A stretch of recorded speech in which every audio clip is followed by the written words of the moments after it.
में इस प्रदेश में चरवाहा विद्यालय बना था। दलित पिछड़ों के बच्चों को भैंस पर चढ़ करके कृषि फार्म में पढ़ने के लिए कहा गया था। जब तक कांग्रेस पार्टी आरजेडी के साथ रहेगी, बिहार में कांग्रेस पार्टी का कुछ नहीं होने जा रहा है। सत्ता पर जो लोग काबिज हैं, ये लोग जनमत से नहीं काबिज हैं, ऐसा भ्रम पैदा करने का राहुल गांधी जी कोशिश कर रहे हैं। इसी तरह से उन्होंने संविधान खतरे में है, आरक्षण खत्म हो जाएगा का नारा दिया था पहले।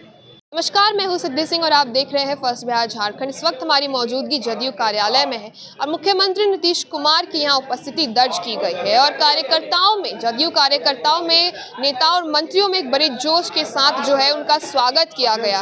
मीटिंग भी होती है और मीटिंग के बाद मीडिया कर्मियों के सवाल पर गरजते और बरसते दिखाई देते हैं जदयू के मंत्री अशोक चौधरी। नीतीश कुमार के मुलाकात के बाद तेजस्वी यादव पर, उनके यात्रा पर और सीधे कांग्रेस पर सीधा सवाल खड़े करते हुए नजर आते हैं अशोक चौधरी। सबसे पहले आप सुनिए क्या कुछ कहते हुए नजर आते हैं अशोक चौधरी। सुप्रीम कोर्ट में मामला चल रहा है। सुप्रीम कोर्ट ने अपनी बात कह दी है। उसके बाद किसी तरह का भी टीका टिप्पणी करना इलेक्शन कमीशन या किसी भी संस्था पर उचित नहीं। अब किन्हीं को ये लगता हो, जब उनकी सरकार बनती है, उनके लोग जीतते हैं, तब उनको नहीं लगता है इलेक्शन कमीशन खराब है। लेकिन ये एक परसेप्शन जनता में भ्रम पैदा करने का कि ये सत्ता पर जो लोग काबिज हैं, ये लोग जनमत से नहीं काबिज हैं, ऐसा भ्रम पैदा करने का राहुल गांधी जी कोशिश कर रहे हैं। इसी तरह से उन्होंने संविधान खतरे में है, आरक्षण खत्म हो जाएगा का नारा दिया था पहले, और बार बार एक भ्रम जनता के बीच पैदा करने की कोशिश कर रहे हैं। लेकिन जनता भी समझती है कि न संविधान खतरे में है, न आरक्षण खतरे में है, न वोट की कहीं चोरी हुई है। जब आपके कार्यकलाप से 77 के बाद कांग्रेस हमेशा डिप करते जा रही है, इस बात को कांग्रेस पार्टी को खुद समझना चाहिए, आत्ममंथन करना चाहिए।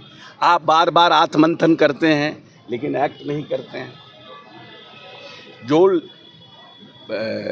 लालू यादव के साथ इस बिहार में आपका गठबंधन है, खुद ही आप देखिए कि आप जब से इनके साथ गठबंधन किए हैं, क्या आपका जनाधार बिहार में बढ़ा है? बहुत से आपने चुनाव लोकसभा विधानसभा में किए हैं सीताराम केसरी जी के बाद। तो खुद ही आप करिए ना, आप खुद एनालाइज करिए ना। दूसरे के ऊपर ढेला फेंकने से पहले अपने ऊपर भी झांकना चाहिए कि आपके क्या काम करने का तरीका है। जब तक कांग्रेस पार्टी आरजेडी के साथ रहेगी, बिहार में कांग्रेस पार्टी का कुछ नहीं होने जा रहा है। और इस बार बुरी तरह से ये तो गनीमत मनाइए कि नीतीश कुमार जी ने 2015 में 41 सीटें दी और कम से कम 8-10 सीटिंग अपने एमएलए का टिकट काट करके कांग्रेस को दिया। हमारे ललन भुइयां जी, जहां से अभी आज प्रदेश अध्यक्ष हैं, नीतीश कुमार का पैर पकड़ के सीट लिए थे। तो वैसे उन्होंने, क्योंकि वो अलायंस के प्रति, नीतीश कुमार हमेशा अलायंस के प्रति जिम्मेवार रहते हैं, वफादार रहते हैं। लेकिन कांग्रेस पार्टी जिनसे अलायंस करती है, अब आप नीतीश जी के साथ जब वहाँ गठबंधन में अलायंस किए तो 41 में आपको 29 सीट आया, और आप जब लालू यादव के साथ 70 में अलायंस करते हैं तो आपको कितनी सीटें आती हैं? तो जो आपके साथ वफादार ही नहीं है, जिस गाड़ी में आप बैठे हैं वो गाड़ी का ड्राइवर आपके साथ वफादार ही नहीं है, तो फिर आपका क्या होने जाने को है? अब झूठ मूठ में इलेक्शन कमीशन को और उसको आरोपित करना हमको लगता है ये उचित नहीं है। तेजस्वी यादव कह रहे हैं कि नौकरी लाओ और रोजगार पाओ, डिग्री लाओ और रोजगार पाओ। सभाओं में युवाओं को कह रहे हैं जिनके राजपाट में इस प्रदेश में चरवाहा विद्यालय बना था, दलित पिछड़ों के बच्चों को भैंस पर चढ़ करके कृषि फार्म में पढ़ने के लिए कहा गया था। ये सोच था ना, ये थॉट प्रोसेस था। हर लोकतंत्र प्रजातंत्र में नेता जो है अपनी बुद्धि विवेक से योजना का निर्माण करता है और आगने वाली पीढ़ी को आगे ले जाता है कि कैसे हम नौजवान पीढ़ी को कौशल विकास करें, कैसे इसको आगे लेके जाएं। तो एक सरकार वो थी और एक सरकार नीतीश कुमार की है कि 90 के बाद इस प्रदेश में सिर्फ 2 इंजीनियरिंग कॉलेज थे। किसी में हिम्मत नहीं थी कि हम इंजीनियरिंग कॉलेज बनाएं, लेकिन नीतीश कुमार ने हर एक जिले में इंजीनियरिंग कॉलेज बनाया, आईआईटी बनाया, पॉलिटेक्निक बनाया, बीआईटी लाए, एनआईटी लाए। किसके लिए लाए?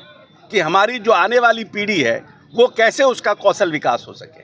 तो सोच का फर्क है ना, डिग्री पाओ नौकरी पाओ। आपके समय में तो यहाँ जो लोग स्थापित व्यापारी थे, डॉक्टर थे, चार्टेड अकाउंटेंट थे, सीए थे, सब लोग भाग गए। क्यों भाग गए ये पहले पूछिए ना। क्या ऐसा आपने किया कि भाग गए लोग?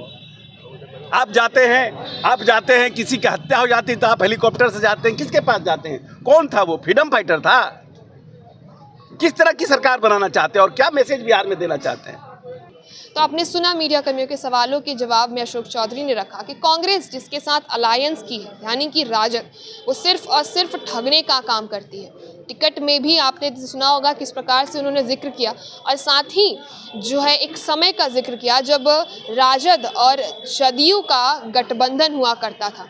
आपने सुना अशोक चौधरी ने सीधे कांग्रेस पर प्रहार किया और कहा कि जिनके साथ कांग्रेस ने गठबंधन किया है यानी कि राजद, वो सिर्फ और सिर्फ उन्हें ठगने का, नीचा दिखाने का काम करती है। कांग्रेस की अपनी पैठ नहीं, राजद के साथ जुड़ करके काम कर रही है, लेकिन इसका असर बिहार में नहीं दिखाई दे रहा है। साथ ही अशोक चौधरी ने वो समय याद दिलाया जब जदयू की महागठबंधन यानी राजद के साथ जो है गठबंधन हुआ करती थी, और उसी के साथ आज तेजस्वी यादव की यात्रा और कांग्रेस की यात्रा पर भी अशोक चौधरी बरसते हुए नजर आए। तो आपने सुना क्या कुछ कहते हुए नजर आए। ऐसी खबरों के लिए आप जुड़े रहिए हमसे और देखते रहिए first Bihar Jharkhand. Panorama group, जो सोचता है वो करता है, आपके अपने सपनों का आशियाना।